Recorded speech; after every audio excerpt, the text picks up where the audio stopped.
Hello, Crossroads. Greetings. Happy Thursday to you. It's the 15th of January, and it is cold outside. Cold, I tell you. Today, I am sitting here on Thursday afternoon, as I said, and thinking about some things I wanted to communicate with you all. First of all, it's good to be back. Lisa and I were gone along with the family for several weeks. My grandfather passed away. That was rather unexpected. Involved a trip up to Michigan. Then we had a family time in Florida, which was really good. We enjoyed that. Followed by a week of study leave. I've been plugging away at this dissertation for quite some time now. This is definitely not my strong suit, working through something in an organized, systematic way like this, but by God's grace, we've made some progress. Wanted to touch on a couple of things that were upcoming with regards to the life of the church. Thinking about making this a regular way of communication as we seek to continue to grow and seek to continue to be in touch with one another. I thought it would be a way that I could get some information to folks a little bit more easily and readily than writing stuff out.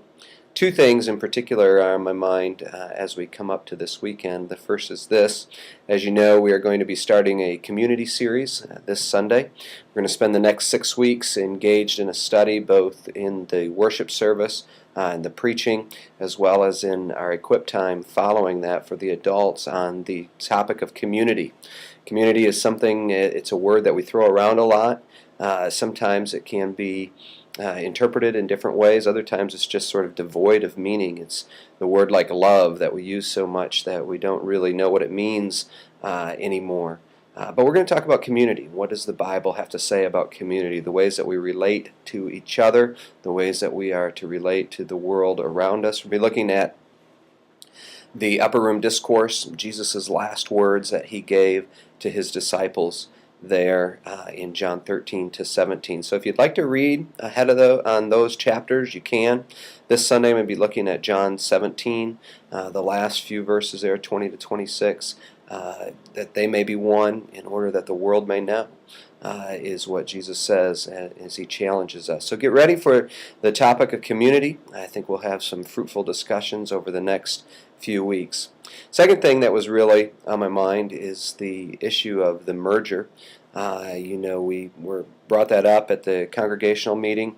I know it probably came out of the blue for some of you folks, but as I said then, we wanted to get it on the table as early as possible and begin to get people's feedbacks on it. I realized that just a minute ago I said the merger like it was definitely happening. I should probably say the possible merger because we're still very much in an exploratory state. We have had some conversations back and forth.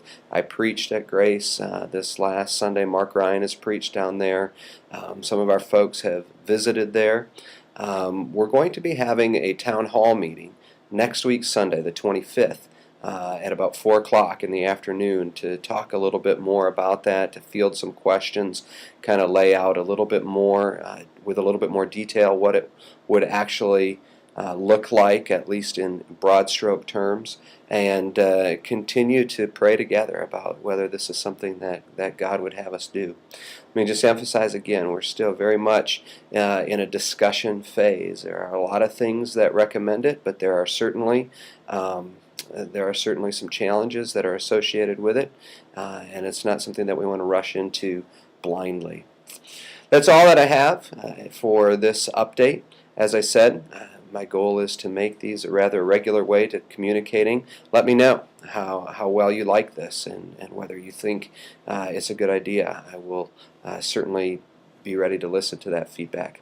Have a blessed day. Look forward to seeing you on Sunday. Signing off.